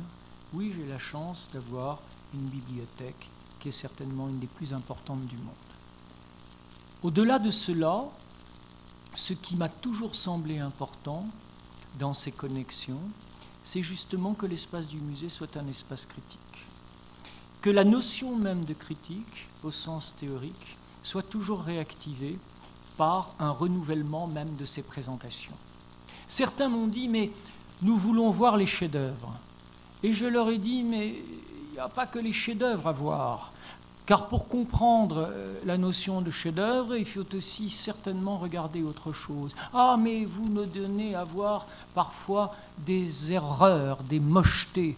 Je vous donne à voir des mochetés, non pas tant pour vous emmener à regarder des horreurs, que pour vous faire réfléchir à la question du goût, que pour vous faire réfléchir à la faculté de juger, pour vous faire réfléchir au système de la mode et quelque part à une forme d'anthroposociologie de l'art, si vous voulez, qui me paraît absolument déterminante. Oui, je suis convaincu que notre travail, à nous, gens de musée, et je crois important de savoir d'où je parle, et de ne pas parler comme un artiste parce que je ne suis pas un artiste, et de ne pas parler comme un philosophe parce que je ne suis pas un philosophe, je fais semblant, je manipule 2-3 concepts parce que je ne suis pas plus idiot qu'un autre, mais je ne fais pas semblant, je n'ai pas la technique du philosophe, donc je ne parle pas comme un philosophe. J'essaye de savoir d'où je parle. Je parle en conservateur de musée, je parle en garant d'une collection, je parle à partir, si vous voulez, d'un travail collectif, où je ne peux penser et articuler ce que je fais que dans la conscience de ce que l'institution a été et sera. Et pour ce faire, donc, cette idée même d'une politique de l'art m'a fondamentalement guidé à construire pendant 6 mois une présentation de l'ensemble des collections. Alors André Breton est réapparu, mais André Breton dans l'exil, pas André Breton dans le confort, somme toute, quelque peu bourgeois du surréalisme à Paris dans les années 1925. André Breton avec André Masson ayant fui l'Europe et s'étant installé, vous le savez, un temps donné avec Duchamp et beaucoup d'autres, bien sûr, aux États-Unis. À remonter le temps, cette politique de l'art m'est aussi apparue dans la parole d'Alfred Jarry, tel qu'il a été entre autres défendu par le très grand critique Félix Fénéon, qui, comme vous le savez, est venu dire, et j'aimerais que le traducteur ait la gentillesse de le dire, non pas merde au public, mais merdreux au public, pour marquer la différence entre merde et merdre, si vous voulez, et faire justement comprendre le glissement de sens qu'il pouvait y avoir entre un mot et un autre. Uburoy est, à mon avis, l'une des figures absolument cardinales pour penser la critique même du pouvoir. De la même manière que lorsque Rodchenko installe le club ouvrier dans la Russie communiste des années 20, il croit, le pauvre, à une émancipation même du monde par justement l'enseignement du communisme. On sait véritablement où les choses nous ont guidés. De la même manière que Breton a construit son atelier, de la même manière, par exemple, l'AEAR a construit dans les années 1930 et 50 une réflexion sur le croisement des disciplines, explorant aussi bien par la photographie, par le dessin que par l'archive, une méthodologie particulière sur une manière de construire l'exposition. De la même manière qu'un Alberto Libera a été dans l'Italie un architecte qui a lui-même accompli ce passage du premier fascisme à un fascisme totalitaire de la période de Mussolini des années 30 et 40. De la même manière qu'à un moment donné, il a existé un réalisme socialiste à la française où des artistes comme Fougeron ont été porteurs d'une idéologie et où l'artiste s'est vu l'illustrateur, le défenseur d'une forme de cause du prolétariat mis en scène et en peinture, comme vous pouvez le voir ici. De la même manière que l'international situationniste a été, dans les années 50, à travers, entre autres, la pensée de Constant, la pensée de Pino Galizio et de beaucoup d'autres, une manière de reprendre et de réactiver justement une critique de quoi ? Une critique de la société du spectacle. Une critique finalement qui reposait sur quoi ? Encore une fois, sur la domination d'un modèle dont on savait qu'il n'était pas tant dicté par des questions d'ordre esthétique que par des questions même de pouvoir. Toujours dans cette perspective, il m'est apparu fondamental que le musée soit aussi le lieu où s'entrecroise la question de l'œil et de l'oreille. Il n'est pas un musée aujourd'hui qui, justement, dans ce croisement même des sens et de tous les sens, du sens et des sens, ne questionne pas la question même de la parole et la question même du son. J'ai voulu, à travers une histoire, une archéologie, si vous voulez, justement, de cette question, retravailler la collection, montrer comment les bals populaires du début des années 10 et des années 20 ouvraient la voie à une réflexion sur une mise en scène qui allait nous ouvrir aux performances des années 20 et 30. Montrer comment un artiste comme Georges Braque, à un moment donné, s'échappait de la dimension du cubisme pour se réinventer à travers le travail du théâtre et à travers le travail de la scène. J'ai essayé de montrer comment un dépassement des arts plastiques pouvait se faire dans un modèle musical qui allait donner à des artistes dans les années 30, je songe à Kupka, je songe à Valenzy, je songe à Bayer et à beaucoup d'autres, la possibilité d'une critique de la fixité de l'image. J'ai voulu montrer combien les surréalistes condamnaient la musique qu'ils considéraient comme un art bourgeois par excellence et préconisaient avant John Cage le silence comme une réponse à un envahissement de la musique dans l'espace public. j'ai tenté de montrer comment la question de la beauté d'indifférence avait été posée par Marcel Duchamp, par John Cage et par quantité d'artistes qui justement ont construit des œuvres où le rapport à l'œuvre n'est pas simplement un rapport de mutisme, mais aussi un rapport d'éloquence. J'ai tenté de rassembler les expériences musicales de Jean Dubuffet pour montrer que celui qui façonne, comme vous le savez, l'idée d'un art brut est aussi quelqu'un qui, à un moment donné, tapant sur des cymbales, fabriquant ses propres instruments, essaye un dépassement de la forme artistique plastique dans la forme artistique sonore. Et j'ai montré comment, dans les années 60, à travers ce moment extraordinaire qui est le moment Fluxus, certains artistes ont construit des œuvres comme des partitions sonores, ont volé, c'est le cas entre autres de ce grand artiste qu'était George Brecht, ont volé à l'économie de la musique la possibilité de construire des œuvres qui reposaient sur l'idée même d'interprétation. Il y avait là, je crois, les bases absolument essentielles d'une histoire des collections qui, aujourd'hui, permet probablement au Musée national d'art moderne d'avoir une identité singulière, une identité pas inventée, pas fictionnalisée, si vous voulez, au gré de choses que vous prendriez ça et là, mais quelque chose qui nous oblige, qui nous contraint à réfléchir au contexte dans lequel les choses sont faites, à l'espace dans lequel vous les produisez et aux perspectives que vous donnez au présent pour se connaître à partir du passé. Vous le voyez, jusqu'au 15 avril 2019, c'est-à-dire actuellement, le musée fait retour sur l'histoire de sa collection.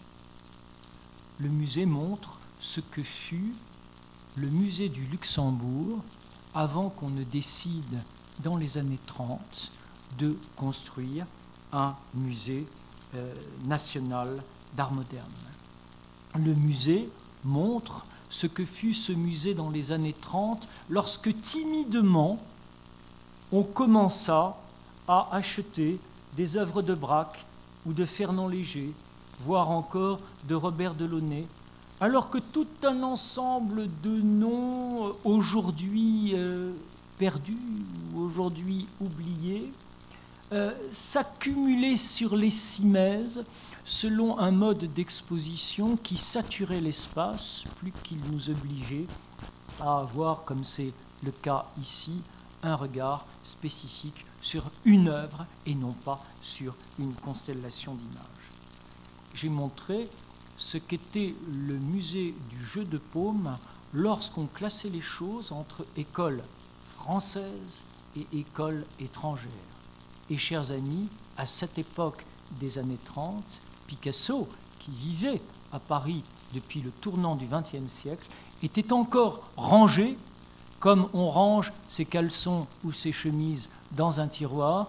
Picasso était encore rangé du côté des étrangers, comme l'était un artiste somme toute subalterne, comme était Ismaël de la Serna. Et sur les mêmes cimaises, Van Dongen, parce qu'il était hollandais, voisinait avec Picasso et la cohorte de ceux à qui, somme toute, on avait accordé une carte de séjour, mais que justement nous ne considérions pas comme partie intégrante de notre histoire. De quelle histoire parle-t-on? Lorsque, en 1935, un émissaire de Mussolini offrit au gouvernement français, le même gouvernement immonde qui allait, vous le savez, contribuer à ce que la France connaisse la défaite de 1940, lorsque un fasciste italien offrit au Musée national d'art moderne des œuvres pour sceller l'amitié entre Benito Mussolini et le gouvernement français, alors que les mêmes artistes avaient été refusés comme étant lié à des écoles étrangères qui de fait étaient considérées comme marginales. Il est terrible, terrible de voir que dans nos collections, nous n'avons pas su regarder le futurisme italien dans les années 10, mais que nous avons accepté des œuvres ignobles de Severini, comme celle que vous voyez ici, que nous avons accepté l'un des tableaux les plus atroces de l'art italien du Novecento, qui, au demeurant, était le peintre préféré de Mussolini, ou que nous nous sommes attardés sur des œuvres absolument sans aucun intérêt que nous avons exposées à l'envi sur les cimaises de l'institution de cette époque. Il est terrible de voir que l'histoire des collections est aussi l'histoire des confrontations perpétuelles entre justement les artistes et l'usage, le mésusage, l'abus même que certains politiques peuvent en faire. Et alors que les fascistes entraient en grande pompe dans les collections françaises, un conservateur qui sera révoqué au moment de la dernière guerre mondiale organisait de manière subreptice une exposition dans laquelle il rappelait que Kandinsky avait choisi de s'installer à Paris en 1933, alors qu'il fuyait l'Allemagne nazie et le Bauhaus qui avait été fermé, que Mondrian avait choisi la France pour exil avant que de partir en 1939 aux États-Unis via Londres, ou que Hartung, qui avait perdu, comme vous le savez, une jambe à la guerre de 14, décidait, bien que natif d'Allemagne, de se naturaliser français. Cette histoire, il faut la raconter. Comme il faut raconter ce qu'était le palais de Tokyo avant que de devenir ce centre d'art dont tout le monde a parlé dans les années 2000. Car le palais de Tokyo fut aussi pendant la guerre le lieu où les Allemands déambulaient, comme vous le savez, autour d'un art français qui s'incarnait dans l'œuvre d'artistes comme ces sculpteurs académiques de cette époque ou ces peintres dont je vous épargnerai les noms. Chose tout à fait intéressante, à la Libération, dans le Paris des années 1944-1945, ce sont des Matisse qui réapparaîtront sur les cimaises, ce sont des Lipschitz en exil aux États-Unis qui, justement, réarticuleront les choses. Dernière image que je voulais vous montrer, celle de la préfiguration même du Centre Pompidou. Beaucoup d'entre vous sont beaucoup trop jeunes pour avoir déambulé dans le Centre Pompidou tel qu'il fut à son origine. Un espace ouvert, sans cimaises, que l'on posait dans l'espace au gré des nécessités de l'accrochage, une déambulation ouverte et non pas un chemin obligé, comme dans les années 80, on s'est attaché de nouveau à le faire. Alors, vous pourriez me dire, il faut défaire tout ça. Il faut retourner à une forme de flexibilité. Il faut retourner à un questionnement même du rapport à l'histoire et à l'histoire de l'art. Trop difficile, trop cher, trop sédimenté, désormais que nous avons des murs, que la moquette a laissé place à un sol en bois, et que quelque chose d'une vision de l'histoire de l'art a voulu relayer cette vision ouverte qui avait été celle du Centre Pompidou à son ouverture. Voilà ce que je voulais tenter de résumer, beaucoup trop brièvement.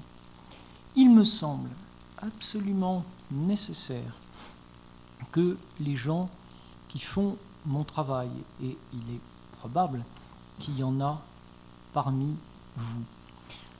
Fasse en sorte que le musée réfute toute idée d'une pensée unique, que le musée puisse redevenir un espace finalement proche de l'idée d'agora, telle que vous savez, elle avait été inventée à l'époque maïotique de vos voisins, les Grecs.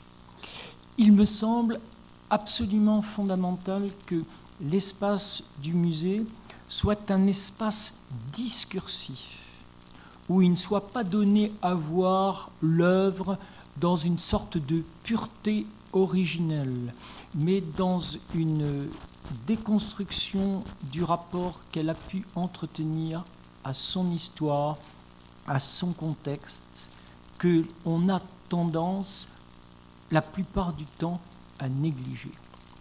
Savoir d'où on parle, quels sont les outils que l'on peut utiliser, ouvrir l'espace du musée à une dimension critique, sans céder à la rhétorique, ouvrir au-delà de la pluridisciplinarité à tantôt l'interdisciplinarité, tantôt probablement aussi à des formes exogènes. Faire de l'espace du musée un lieu d'hybridation et non pas d'uniformisation des formes et des idées. C'est, je crois, un enjeu qui, par nature, par essence et par définition, reste une utopie et ne saurait de fait jamais se réaliser. Merci.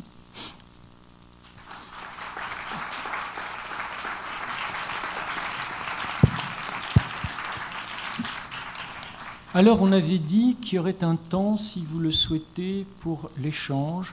Moi, qui n'aime que ça, j'y suis évidemment tout prêt. Mais je ne sais si nous pouvons nous autoriser, mon cher Mathieu, à quelques questions qui pourraient évidemment naître de votre assemblée.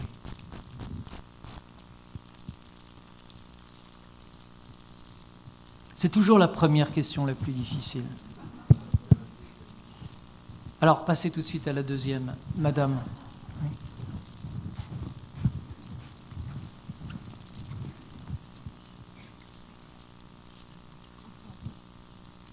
Merci beaucoup pour cette exposition exceptionnelle. Je suis très contente. Je suis une francophone qui habite à Istanbul, mais je suis aussi canadienne. Je voudrais vous demander si vous avez eu la chance de suivre le développement du musée national à Ottawa, au Canada. Le musée vient de s'ouvrir sa collection.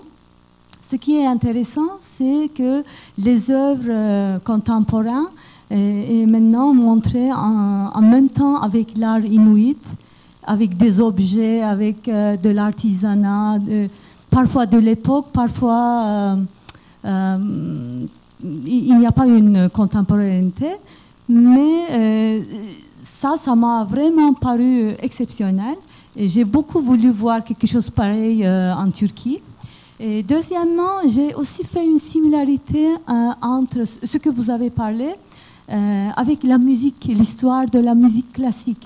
Parce que maintenant, avec Amazon, tout ça, on a accès à beaucoup de compositeurs qui étaient de passage, comme vous avez parlé des artistes. Il y avait aussi des compositeurs qui étaient totalement effacés à cause de l'écriture de l'histoire de la musique classique. Est-ce que vous êtes d'accord avec ça? Et encore, merci beaucoup.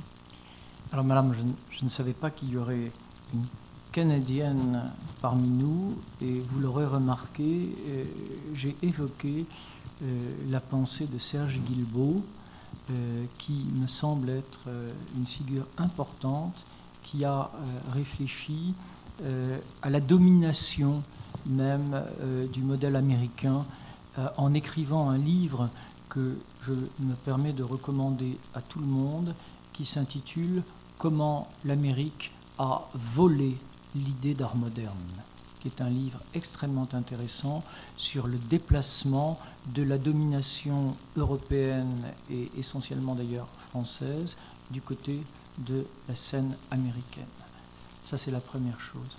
La deuxième chose, c'est que, madame, vous avez la chance d'appartenir à un pays qui semble être un des rares pays encore démocratiques dans notre monde, et c'est une chance que je crois il convient de souligner. La troisième chose, c'est peut-être la réponse que vous avez ici en image dans cette photo que j'ai montrée trop rapidement et qui renvoie à la pensée critique de Robert le Bel, qui fut un grand ami de Claude Lévi-Strauss et de Jacques Lacan et qui s'est exilé parce qu'il était juif aux États-Unis en 1939. Comme vous le remarquez, il y a là 2 masques esquimaux qui renvoient justement à ce que vous évoquiez, que l'on appelle communément des masques à transformation. Et c'est en découvrant ces masques esquimaux extraordinaires que, avec André Breton ou avec d'autres artistes, Man Ray par exemple, Tanguy ou quantité d'autres, ils ont pu construire à New York une alternative à la pensée de l'histoire telle qu'il l'avait développée avant-guerre en Europe. Je vous réponds donc que je n'ai pas encore vu, bien que je dois aller au Canada dans 2 mois, je crois, je n'ai pas encore vu votre musée. Mais ce que je sais de ce qui a été fait, qui met justement en relation les fondamentaux et les fondements même de votre culture avec une culture plus contemporaine, n'est pas si loin de ce que nous essayons de faire lorsque justement nous construisons ce dialogue par-delà le temps, mais pas par-delà l'histoire, par-delà le temps, mais pas par-delà l'histoire, entre justement ces sources absolument essentielles et leur transformation. Je vais même vous donner un exemple ici très concret, et je suis désolé que l'image ne soit pas suffisamment nette pour vous le prouver. Comme vous le savez, ces masques absolument extraordinaires sont faits de petits morceaux de bois très souples qui permettent de les articuler. C'est ce qu'a découvert la sculptrice que vous voyez ici, Isabelle Wallberg, qui s'était elle-même exilée aux États-Unis pendant la guerre. Et c'est ce qui a généré les sculptures extraordinaires qu'elle a réalisées entre les années 40 et les années 50. Il me semble que cette relation-là est une relation qui va dans le sens de ce que vous-même évoquiez. Je veux dire par là que, et je rejoins en ce sens ce qui me semble être le topos que Bourriaud veut développer dans l'édition de votre prochaine biennale, ici à Istanbul en novembre, je veux dire par là que la fonction du musée doit, à mon sens, de plus en plus se réarticuler à partir de ce que l'on appelle les sciences humaines, et que la question même ethno-anthropologique est évidemment une question absolument fondamentale. Mais vous savez par ailleurs que cette question est dangereuse à traiter, parce qu'elle peut justement conduire à ces réflexes ambigus. Et nous avons eu en France, par exemple, une figure majeure de l'histoire des institutions muséales, Georges-Henri Rivière, qui, le premier, a décidé qu'il fallait qu'une charrue, qu'un traîneau, que n'importe quel objet du quotidien entre au musée. Mais c'est le même qui, dans les années 40, a rejoint le gouvernement du maréchal Pétain et s'est retrouvé happé par ce retour aux sources qui, comme vous le savez, peut conduire à des réflexes totalitaires.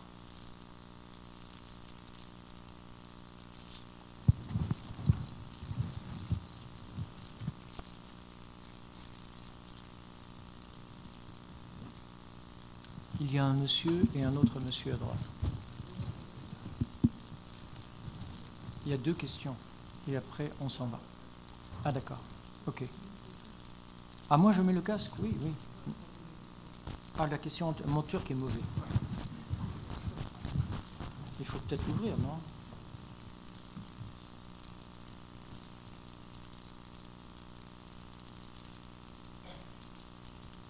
C'est en turc. Parce que si c'est en hébreu, je ne suis pas capable non plus. Je vous entends. D'accord. Oui, merci. I would like to ask if you want. Ah, en anglais. If you L'anglais, want, je comprends. Yeah, I mean, for direct En anglais. communication. Yeah, en anglais. Okay. Merci. On your presentation, you underlined the term of politics of art. So, on that terms, on that sense, how can you criticize the projects of Pompidou Metz and Louvre Abu Dhabi? Mille merci. Do I answer in French or in English? En français, alors, si la traduction... Alors, faisons, cher monsieur, la différence entre le Centre Pompidou-Metz et Abu Dhabi. Le Centre Pompidou-Metz, c'est une expérience de décentralisation.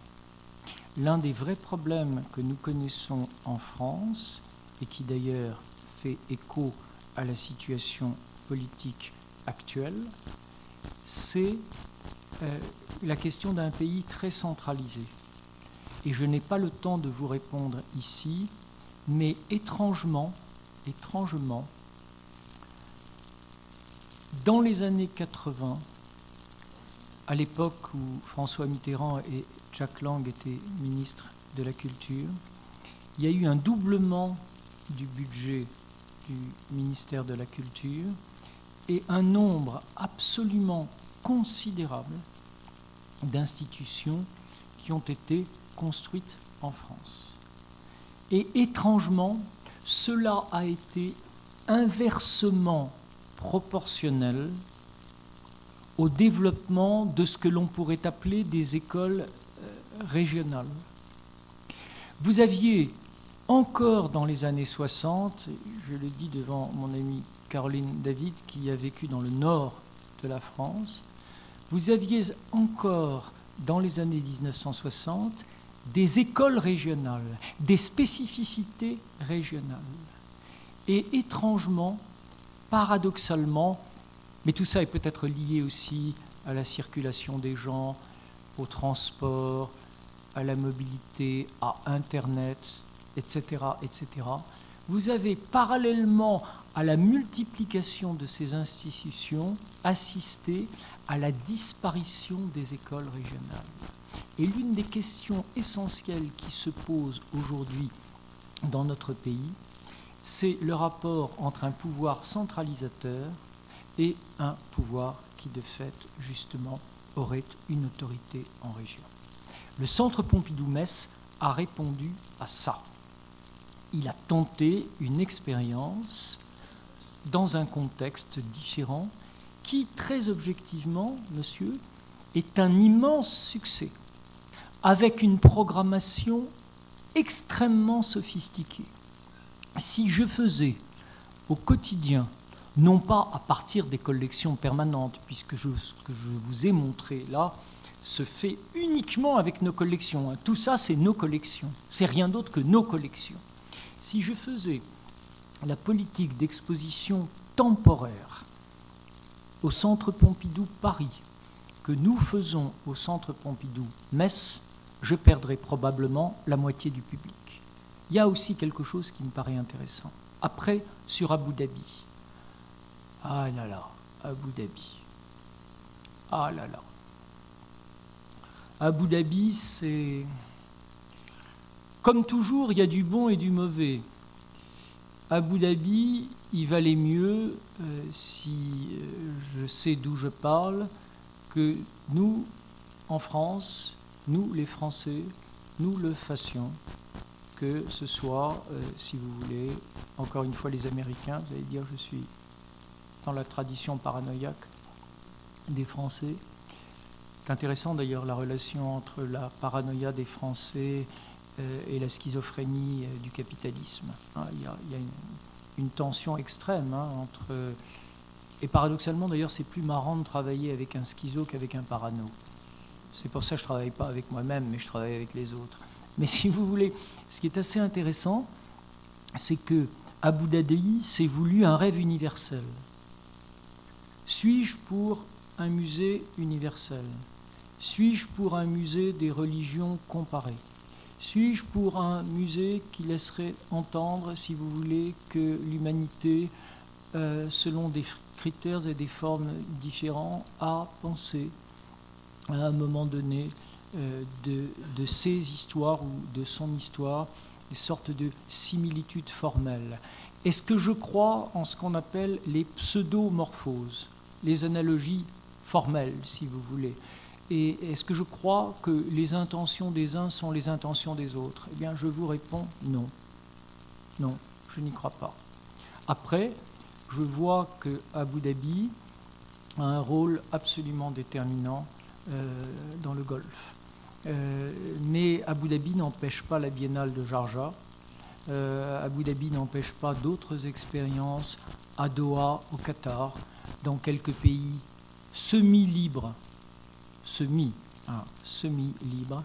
Et il me semble qu'à un moment donné, Abu Dhabi, dans ce rêve d'universalisme, devra réfléchir au devenir même de cette institution. Et je suis intéressé au fait qu'une nouvelle directrice, que vous connaissez peut-être, Soraya Nadjouim, a été nommée à la direction du musée, parce que je pense qu'il était aussi absolument déterminant que l'institution ne soit pas pensée d'un point de vue français, mais qu'elle soit aussi pensée d'un point de vue extérieur. C'est une réponse très succincte, mais ce n'est pas, comme on dit chez moi, une simple réponse de langue de bois. Vous comprenez, langue de bois? Je ne sais si le traducteur peut dire langue de bois.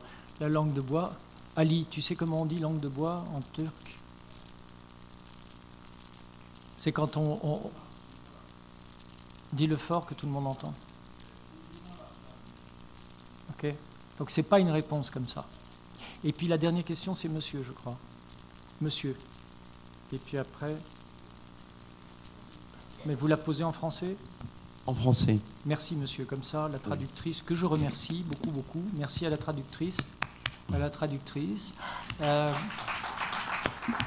Parce que de suivre un flot de paroles comme moi, c'est pas facile. Et donc, madame ou monsieur, je sais pas, je vois pas. Madame, je crois, je vous remercie beaucoup. Monsieur.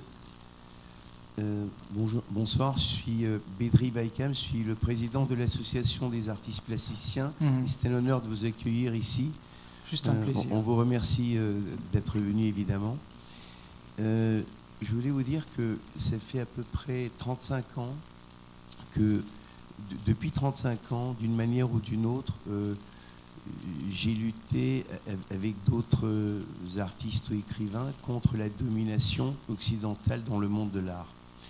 En 89, pendant les Magiciens de la Terre, au vernissage et dans les journées qui ont suivi, avec la signature, plusieurs signataires d'artistes turcs également, on avait également distribué un journal, un tract de protestation contre Jean-Hubert Martin, parce il avait vraiment fait l'exposition d'une manière très folklorique, colonialiste, etc., au lieu de faire une ouverture universelle vraiment.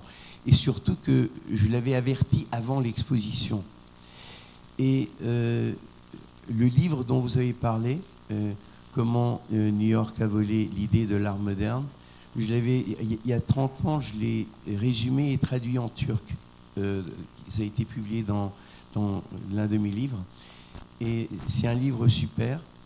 Donc, en suivant cette idée, je me dis comment l'Occident a volé l'idée de l'art moderne. Peut-être, enfin, évidemment, il y a des exagérations dans cette formulation un peu, mais les sources dont l'Occident a puisé pour pour former l'art moderne depuis l'impressionnisme et avec tout ce qui a suivi, surtout en début de siècle, etc. Comment peut-on vraiment arriver? Évidemment que maintenant il y a une ouverture de plus en plus grande vers les autres régions du monde, mais quand est-ce vous pensez qu'il y aura un moment où dans les grands centres occidentaux on pourra également voir plusieurs sorties de grandes expositions d'art, non seulement de Turquie, mais d'autres pays mal suivis, de grandes expositions ou même des expositions solo, etc. Et quels sont les obstacles à franchir pour en arriver là? Monsieur, votre question, elle est tellement fondamentale que ça n'est évidemment pas en quelques minutes que je peux m'autoriser à y répondre. Je veux simplement vous dire que je faisais partie des jeunes conservateurs avec ma grande amie Catherine David qui avons dénoncé à l'époque les magiciens de la Terre. Cela nous a coûté notre place puisque Catherine David a quitté le centre Pompidou pour rejoindre le musée du jeu de paume et que moi-même j'ai quitté le centre Pompidou pour prendre la direction des musées de Marseille. Jean-Hubert Martin, qui au fil du temps est devenu un collègue que je fréquente évidemment, n'entendait absolument pas que ce qu'il construisait était peut-être la dernière exposition coloniale ou, comme vous le dites vous-même, une exposition quelque part folkloristique. Ce n'est pas pour autant, monsieur qui parlait français comme moi, que je ne fais pas une différence entre la fonction du folklore et du vernaculaire. Je ne sais si c'est un mot qu'on traduit facilement en turc. C'est-à-dire, ça n'est pas pour autant que je ne fais pas la différence entre l'apport absolument fondamental des cultures populaires dans la créativité qui nourrit la modernité. Ça, c'est le premier point. Donc, quant aux magiciens de la Terre, je rejoignais mon ami Guy Brett, je rejoignais Tom McAvilley, je rejoignais quantité de gens pour dire que l'exposition de Jean-Hubert Martin était certainement le dernier surgeon d'une exposition de caractère colonial, même si elle avait le mérite de montrer des choses que l'on n'avait pas vues. Mais quelque part, je préférais à cette époque l'exposition que Bill Rubin avait faite au MoMA, qui s'intitulait Primitivism et qui mettait en relation des choses qui avaient des réalités historiques connues, à savoir la relation des cubistes avec l'art africain ou la relation des surréalistes avec l'art de Nouvelle-Guinée ou d'Océanie, si tant est d'ailleurs qu'il faille parler d'art. Vous voyez comme c'est compliqué, parce que y aurait-il un primat de l'art sur l'outil ? Ça me permet de répondre brièvement au deuxième aspect de ce que vous dites.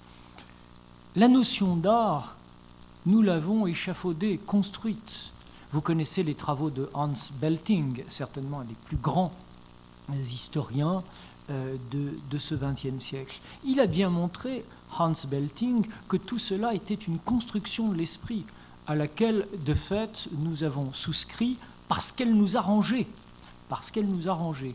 Or, lorsque je citais tout à l'heure, mais je ne crois pas que vous ayez été là, la fameuse phrase de Duchamp, de la personne qui lui disait « L'avenir de l'art, Marcel Duchamp, l'avenir de l'art est sans avenir ». Vous comprenez ? Duchamp disait qu'il était absolument fondamental, et il l'avait fait avec le ready-made à partir des années 1910, de construire quelque chose d'échafaudé, c'est-à-dire de spéculer, parce que quand on échafaude, quand on fait un échafaudage, on spécule, spéculer autrement. Et donc qu'il fallait un changement de paradigme. Et ce changement de paradigme consistera à un moment donné à une dédéfinition des critères qui font justement, sur lesquels repose évidemment la notion d'art, et probablement justement à une réinvestigation qui est à l'œuvre à l'heure actuelle, timidement, mais qui est à l'œuvre pour comprendre que le danger, c'est l'uniformisation des choses, c'est la soumission même des choses à un modèle, et que c'est dans la singularité des pratiques, dans la singularité des contextes, que c'est dans cette différenciation-là que quelque chose doit s'exprimer. Alors, après, comment faire ? Je ne crois pas qu'il faille faire une cartographie de tous les pays. Je ne crois pas qu'on puisse parler de tout. Je ne crois pas qu'il faille avoir une ambition naïve de parler de tout. Mais comme je disais tout à l'heure, au tout début, il me semble que dans ces musées, comme le Centre Pompidou, un des grands musées du monde qui a une vision globale, il faille peut-être essayer de poser justement une distinction entre globalisation et mondialisation, qui est quelque chose d'absolument essentiel. La globalisation, c'est une construction portée par l'idéologie et par le capitalisme qui consiste en l'invention de nouveaux marchés. La mondialisation, c'est une réalité de fait qui fait que d'autres cultures, d'autres pays manifestent la nécessité justement de s'exprimer et de faire entendre ce qui les constitue. À cela, je pense que la réponse ne sera justement pas dans ces grands récits qui veulent tout englober, qui veulent finalement tout synthétiser, mais par de micro-récits, de micro-formes, qui d'ailleurs sont agissantes dans de petites expos, dans de petits lieux, qui, il y a un mot français que vous connaissez, qui titille, vous voyez ce que je veux dire, qui agite, qui secoue les esprits, au point que nous-mêmes, menacés de succomber finalement de l'histoire que nous avons inventée. Vous savez, Platon disait « tout système périt des excès qu'il produit ». Je crois que notre civilisation, dans laquelle je vous englobe, notre civilisation est en train de périr des excès qu'elle produit. Ça va durer longtemps, hein, parce qu'au maniérisme, ça a duré 100 ans. Mais il est clair que on ne lisait pas Friedlander, comme on l'a lu par la suite, pour essayer justement de comprendre ce qu'a été le siècle du maniérisme. On considérait que c'était des périodes en creux. Mais il est clair que fondamentalement, c'est quand même là que ça se passe. Et il faut, à mon avis, avoir l'intelligence de faire ce pas de côté, d'interroger les intellectuels, les penseurs, les critiques, les gens qui, dans d'autres espaces, dans d'autres continents, savent, de ce point de vue-là, si vous voulez, questionner, problématiser, articuler les choses autrement. C'est la raison pour laquelle, monsieur, le lendemain de ma nomination, sachant que moi-même, je n'aurai ni le temps, ni les compétences de questionner tout cela, j'ai fait venir à mes côtés celle qui était mon amie d'enfance, d'études, avec lesquelles j'ai passé mes concours, etc., qui est Catherine David, qui, vous le savez, est à mon sens aujourd'hui l'une des seules personnes autorisées pour avoir décidé, alors qu'elle a le même âge que moi, c'est-à-dire plus de 60 ans, autorisée, hein, alors que justement elle a donc décidé depuis maintenant 40 ans, hein, de déplacer son regard, de décentrer, si vous voulez, son regard pour essayer de questionner les choses autrement. Alors, ça se traduit chez nous par nombre d'expositions. Regardez notre programmation qui s'interroge à la fois sur des grands thèmes critiques. Nous préparons une exposition sur la préhistoire. Ça se présente par des partenariats avec des institutions. Je suis allé à Singapour pour nouer un partenariat pour interroger des artistes et inviter des artistes qui viennent de Malaisie, qui viennent de Birmanie. Je prépare une exposition avec un artiste qui est mort d'ailleurs, qui est un artiste birman, pour essayer de reconstruire, si vous voulez, les choses de telle sorte que les sources du moderne ne soient pas univoques, mais soient justement plurielles. Bon, on essaye. Mais c'est un peu ce qu'on se doit de faire, plutôt que de soumettre par un mode analogique les choses à un canon esthétique dont on sait qu'il est un canon qui a été inventé à des fins de domination culturelle. Allez, salut.